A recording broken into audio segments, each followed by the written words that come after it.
سوال: میں 21 سال کا ایک انگریز مسلمان ہوں۔ 1 سال قبل جب کہ میں صومالی لینڈ میں ایک فوجی افسر تھا، اس وقت اسلام جیسی عظیم نعمت سے سرفراز ہوا۔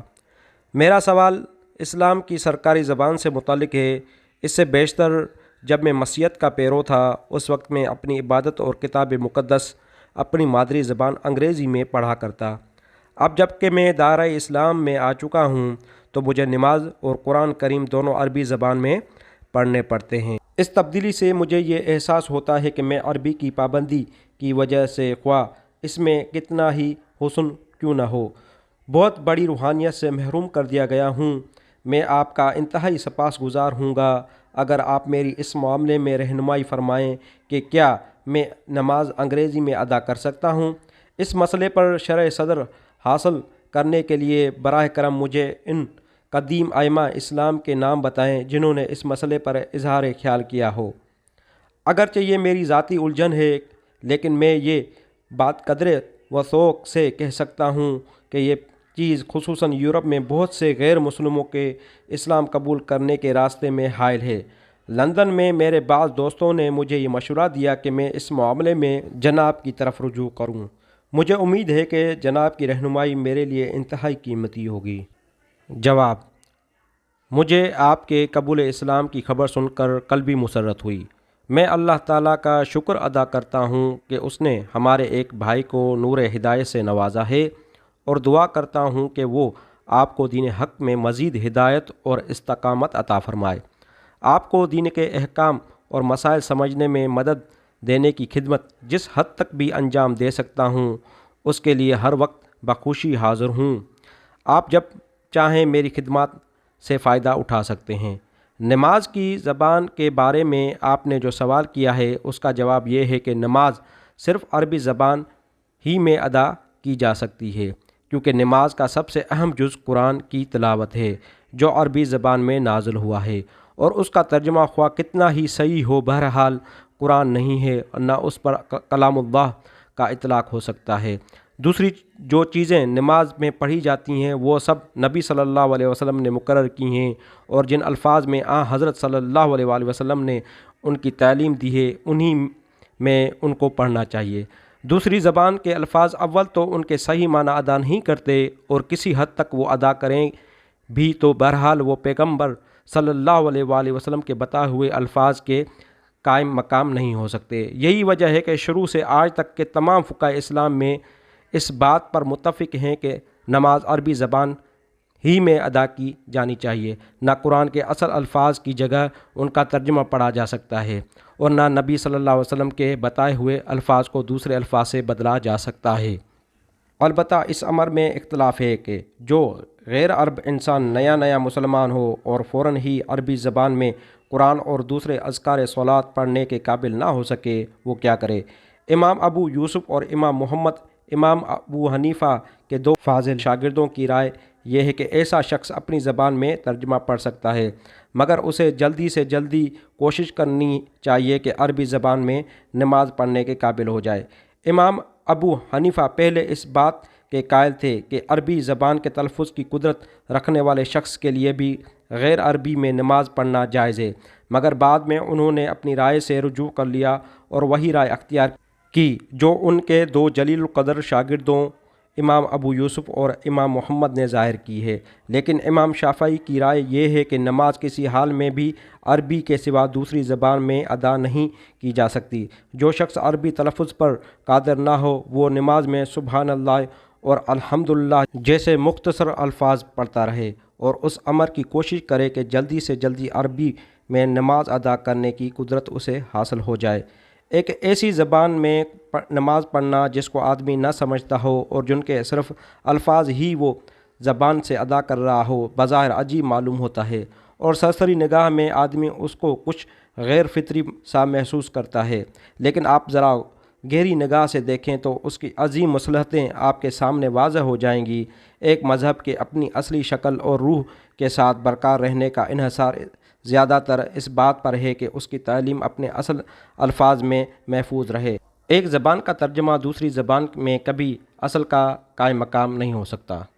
نہ اصل کی پوری روح اور اس کی کامل معنویت دوسری زبان میں منتقل کی جا سکتی ہے۔ ترجمہ ہر شخص اپنی فہم کے مطابق کرے گا اور دو مترجموں کے ترجمے کبھی متفق نہ ہو سکیں گے۔ یہ معاملہ تو انسانی تصنیفوں کے ترجمے میں ہم آئے دن دیکھتے ہیں۔ اب یہ کیسے ممکن ہے کہ خدا کے کلام اور پیغمبرانہ الفاظ کو پوری روح اور معنویت کے ساتھ دوسری زبان میں منتقل کیا جا سکے اور یہ کہا جا سکے کہ یہ ترجمہ اصل کا قائم مقام ہے؟ دنیا کے مذاہب کو بگاڑنے میں ایک بہت بڑا دخل اس چیز کا ہے کہ ان کی ساری بنیادی کتابیں اپنی اصل زبان میں محفوظ نہیں رہیں اور ان کے پیروؤں کا سارا انحصار مختلف زبانوں کے مختلف ترجموں پر ہو گیا، جن میں باہم کوئی موافقت نہیں ہے اور جن کے اندر آئے دن ترمیمیں ہوتی رہتی ہیں۔ مسلمانوں کی یہ بڑی خوش قسمتی ہے کہ ان کے مذہب کا مدار جس کتاب پر ہے اور جس پیغمبر کی ہدایات پر ہے، وہ کتاب بھی اپنی اصل زبان میں موجود ہے اور اس پیغمبر کی تعلیمات بھی اسی زبان میں محفوظ ہیں جس میں وہ دی گئی تھیں۔ اب یہ ہماری طرف سے بڑی نادانی ہوگی کہ ہم اس نعمت کی قدر نہ کریں اور اپنے مذہب کا مدار بھی ترجموں ہی پر رکھنے کا دروازہ کھول دیں۔ سب سے بڑی طاقت جو ہمیں قرآن اور تعلیم پیغمبر سے وابستہ رکھتی ہے یہی نماز ہے، جسے ہم روزانہ 5 وقت پڑھتے ہیں۔ اس کی زبان سے بدل دینے کے بعد مشکل ہی سے اپنے دین کے اصلی سرچشموں سے ہمارا رشتہ قائم رہ سکے گا۔ ایک مذہب کو محفوظ رکھنے کے لیے یہ چیز بھی نہایت ضروری ہے کہ اس کی عبادات اپنی اصلی شکل پر قائم رہیں اور لوگ ان کے اندر اپنے حسب منشا رد و بدل کر لینے میں آزاد نہ ہو۔ مذہب کا سب سے اہم حصہ اس کی عبادات ہوتی ہیں۔ انہی کے اتباع و احترام اور التزام سے بقیہ تعلیمات دین کو قوت نافذہ حاصل ہوتی ہیں اور خود ان عبادات کو جو چیز پیرو ان مذہب کے لیے مقدس و محترم اور واجب الاتباع بناتی ہے وہ یہ یقین ہے کہ ان کا ہر جز اور ہر لفظ اس اقتدار اعلیٰ کا مقرر کردہ ہے جس پر وہ ایمان لائے ہیں۔ یہ یقین ایسی صورت میں ختم ہو جائے گا جب کہ عبادت کی شکلیں اور ان کے الفاظ مقرر کرنے میں لوگوں کی اپنی رائے اور مرضی کا دخل شروع ہو جائے اور اس کے متزلزل ہوتے ہی پورے دین کے مسخ ہونے اور اس کے احکام کی پیروی سے لوگوں کے آزاد ہونے کا راستہ کھل جائے گا۔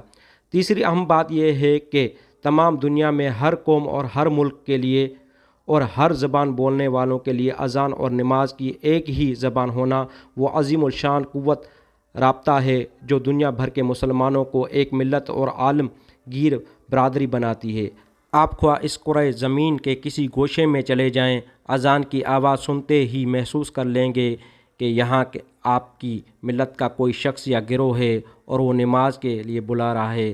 نماز کے لیے آپ جہاں بھی جائیں گے وہی ایک جانی پہچانی آواز سنیں گے، خواہ آپ لندن میں ہوں یا نائجیریا میں یا انڈونیشیا میں۔ اپنے ساتھی مسلمانوں کی زبان کا ایک لفظ بھی چاہے آپ نہ جانتے ہو، مگر نماز میں نہ آپ ان کے لیے اجنبی ہوں گے نہ وہ آپ کے لیے۔ اس کے بجائے اگر نماز ہر ایک اپنی مادری زبان میں پڑھنے لگے اور اذان بھی ہر جگہ مقامی زبان ہی میں دی جانے لگے تو یہ عالمگیر برادری بے شمار چھوٹے چھوٹے ٹکڑوں میں تقسیم ہو جائے گی۔ براعظم ہندو پاکستان میں 300 سے زائد زبانیں ہیں۔ صرف اسی سرزمین میں ایک مسلم ملت کے اتنے ہی ٹکڑے ہو جائیں گے جتنی یہاں زبانیں ہیں، اور ایک مسلمان اپنے علاقے سے باہر نکل کر نہ اذان کو پہچان سکے گا نہ دوسرے مسلمانوں کے ساتھ مل کر نماز پڑھ سکے گا۔ یہی کیفیت دنیا کے دوسرے خطوں میں پیش آئے گی، اور پھر حج کے موقع پر تو شاید منارہ بابل کی سی حالت رونما ہو۔ یہ دراصل مسلمانوں میں اسی نیشنلائزیشن آف دا چرچ کی ابتدا ہوگی جس میں مسیح دنیا مبتلا ہو کر نبرد و آزما قومیتوں میں بٹ گئی ہے۔ کیا آپ کو اس نعمت کا احساس نہیں ہے کہ قوم پرستی، نسل پرستی، رنگ پرستی اور زبان پرستی سے پارا پارا ہو جانے والی انسانیت کے لیے اسلام نے عالمگیر وحدت کا یہ کتنا بڑا ذریعہ پیدا کیا ہے جو دنیا بھر کے لیے عربی اذان، عربی نماز، عربی کلمہ اور عربی زبان کی چند معروف اور مشترک مذہبی اصطلاحات کی شکل میں آپ کو نظر آ رہا ہے۔ اسی سرکاری زبان کی بدولت ہی تو مسلمان ہر جگہ مسلمان کو پہچانتا اور اس کے ساتھ اس طرح مل جاتا ہے جیسے ازل سے ان دونوں کی روحوں میں کوئی قریبی رشتہ ہو۔